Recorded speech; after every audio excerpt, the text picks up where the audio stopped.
எதிர்கட்சி தலைவர் திரு பழனிசாமி அவர்கள் பஸ் எடுத்துட்டு கிளம்பிட்டாரு. கிட்டத்தட்ட 3 மாசமா பஸ்ல சுத்திட்டு இருக்காரு. ஒரு 15 நாட்களுக்கு முன்பு நீங்க பார்த்திருப்பீங்க, தொலைக்காட்சியில பார்த்திருப்பீங்க. அவர் ரோட்ல நின்று பேசிட்டு இருக்கும் பொழுது பொதுமக்கள் அந்த அவசர தேவைக்காக ஆம்புலன்ஸ்ல வந்தாங்க. அந்த ஆம்புலன்ஸை நிப்பாட்டி அதை மிரட்டி அந்த ஆம்புலன்ஸ் வண்டியை நோட் பண்ணுங்க, அந்த டிரைவரை கீழே இறக்குங்க, இப்படி பல்வேறு இடைஞ்சல்கள் பண்ணி ஒரு அவசர ஊர்தியை நிப்பாட்டின அதை விமர்சனம் பண்ண வீடியோக்கள்லாம் வைரல் ஆச்சு. பொதுமக்கள் அதுக்கு மிகப்பெரிய எதிர்ப்பு தெரிவிச்சாங்க. ஒரு எதிர்கட்சி தலைவர் இப்படி பண்ணலாமான்னு பேசினாங்க. எதிர்கட்சி தலைவர் விடுங்க, ஒரு தலைவர் இப்படி பேசலாமா? தலைவர் விடுங்க, ஒரு மனிதாவை கொண்ட ஒரு மனுஷன் இப்படி பேசலாமா? நான் அதற்காகத்தான் நேற்று முன்தினம் சொன்னேன். எதிர்கட்சி தலைவர் அவர்களே, ஆம்புலன்ஸ்ல எல்லாம் நிப்பாட்டுறீங்க, தொடர்ந்து நிப்பாட்டிட்டு இருந்தாங்க. 2-3 இடத்துல ஆம்புலன்ஸ் எல்லாம் அடிச்சு நொறுக்கப்பட்டாங்க. ஆம்புலன்ஸ் இந்த வாகன ஓட்டிகள் எல்லாம் அடிச்சாங்க, அவங்க எல்லாம் புகார் கொடுத்திருக்கிறாங்க. அதற்கு நான் பதில் சொன்னேன், எதிர்கட்சி தலைவர் அவர்களே, நீங்க ஆம்புலன்ஸ் நிப்பாட்டுறீங்க, அது அவசர தேவைக்காக போற வண்டி. எந்த கட்சி தலைவர்கள் பேசும்போதும் பிரசாரத்தை இருக்கும் போது பல்வேறு நேஷன் இருக்கும் போதும் நடு ரோட்ல கூட்டத்தை நடத்தினீங்கன்னா வரத்தான் செய்யும் அவசரத்துக்காக. நாங்கெல்லாம் தலைவர் முக்கியமா பேச்சு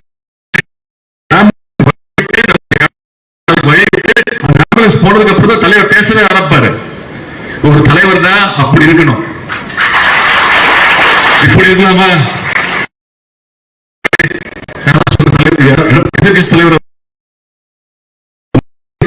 இன்னைக்கு ஆம்புலன்ஸ்ல போற நிலைமையில இருக்கு.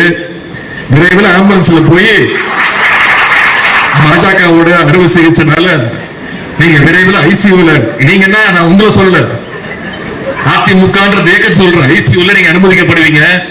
கடைசியில் உங்களை காப்பாற்றுற மருத்துவராகவும் எங்களுடைய தலைவர் தான் வருவார் பாருங்க அப்படின்னு தான் சொன்னேன். இத கேட்டாரோ கேட்கலையோ, இல்ல கேட்காத மாதிரி நடிக்கிறாரோ, இல்ல யாராவது எழுதி கொடுத்தாங்களான்னு எனக்கு தெரியல. நேற்று பேசும்போது மிகுந்த வன்மத்தோடு பேசியிருக்கிறார். உதயநிதி என்ன ஆம்புலன்ஸ்ல ஏத்திருவானா பாருங்க, என்னை பத்தி எனக்கு கொலை மிரட்டல் பண்றாரு அப்படின்னு எதிர்கட்சி தலைவர்கள் பேசியிருக்கிறாரு. நான் நேற்றும் காஞ்சிபுரம் தெற்கு மாவட்டத்தில் பேச சொன்னேன். முழு மனதோடு சொல்கின்றேன், உள் அன்போடு சொல்கின்றேன், அழுத்தமாக சொல்கின்றேன். உங்க அத்தனை பேருடைய குரலாக சொல்கின்ற எதிர்கட்சி தலைவர் எடப்பாடி பழனிசாமி அவர்களே, நீங்கள் இன்னும் 100 ஆண்டு காலம் நல்ல உடல் நலத்தோடு மனநலத்தோடு நீங்கள் வாழ வேண்டும். அண்ணா திராவிட முன்னேற்ற கழகத்துடைய நிரந்தர பொதுச் செயலாளராக நீங்க மட்டும்தான் இருக்க முடியும். அதுதான் தமிழ்நாட்டுக்கு நல்லது. தமிழ்நாட்டு மக்களுக்கு நீங்க செய்யக்கூடிய ஒரே நல்ல காரியம் அதுதான். எங்களுக்கும் வேலை கொஞ்சம் சுலபமா இருக்கும். மீண்டும் சொல்கின்றேன், உங்களுக்கு மட்டும்தான் அது தகுதி இருக்கு.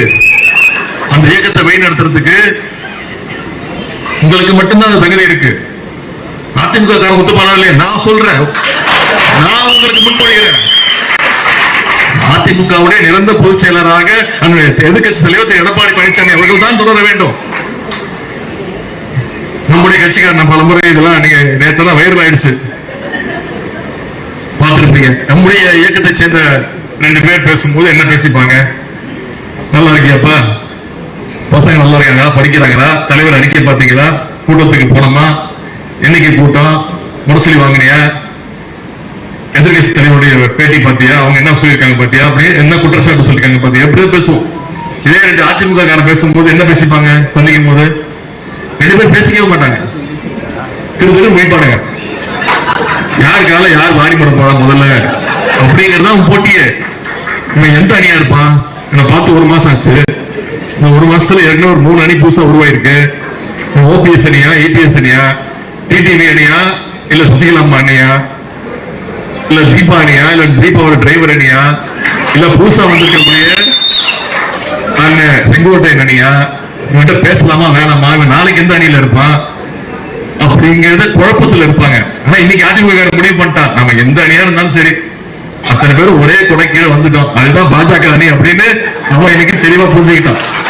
இப்படிப்பட்ட கேள்வி கேட்ட நிலைமை எந்த இயக்கத்துக்காரனுக்கும் வரக்கூடாது. அவங்களை பார்த்து நம்ம பரிதாபம் பண்ணிட்டு இருக்கோம். அண்ணன் செங்கோட்டையன் அவர்கள் முன்னாள் அமைச்சர் அவர்கள், சட்டமன்ற உறுப்பினர், மூத்த முன்னோடியவர், அனுபவம் வாய்ந்த அமைச்சராக இருந்தவர். அவருக்கு ஒரு பிரச்சனை, இன்னைக்கு இப்ப அவர் ஒரு அணி ஆயிட்டாரு. சொல்லுங்க ஐயா. திரு எடப்பாடி பழனிசாமி அவர்கள் தமிழ்நாடு முழுக்க சுற்றுப்பயணம் போறார். என்ன தமிழ்நாட்டை காப்போம், தமிழகத்தை மீட்போம். அந்த எடப்பாடி பழனிசாமி அவர்களே, நீங்க முதல்ல அதிமுக மீட்கணும்ல பிஜேபி தந்து. என்னைக்கு அந்த அம்மா ஜெயலலிதா அம்மா இறந்தாங்களோ அன்னைக்கே நீங்க அடங்க வச்சுட்டீங்க. பல பேர் இதை மீட்டெடுக்க முயற்சி பண்ணிட்டு இருக்காங்க. நான் தான் மீட்டெடுப்பேன் உறுதியோடு இருக்கிறார். உங்களால் மட்டும் தான் முடியும். நிச்சயமா செய்வீங்க நம்பிக்கை எங்களுக்கு இருக்கு. இப்படி அதிமுகவை கூறு போட்டு பாஜக விழுங்கி கொண்டிருக்கிறது. நம்முடைய கூட்டணியை பார்த்து அவர் விமர்சனம் செய்கிறார். திமுக கூட்டணி கட்சிகளை விழுங்கி விடுமா? எடப்பாடி பழனிசாமி அவர்களே, திமுக கூட்டணி எங்கள் தலைமையிலான கூட்டணி வெறும் தேர்தல் அரசியலுக்காக உருவாக்கப்பட்ட கூட்டணி கிடையாது. இது கொள்கை கூட்டணி. 2017 இருந்து இந்த கூட்டணியை யாராலும் ஒன்னும் தொட முடியாது, அசைச்சு பார்க்க முடியாது. இன்னும் சொல்ல போனா நம்முடைய தலைவர் இன்னும் அதிகமான இயக்கங்கள் நம்முடைய கூட்டணிக்குள்ள வர்றதுக்கு காத்துக்கிட்டு இருக்காங்க. இந்த வெற்றியை மட்டுமே இந்த கூட்டணிக்கு மக்கள் தராங்க அப்படின்னு காத்துக்கிட்டு இருக்கிறாங்க.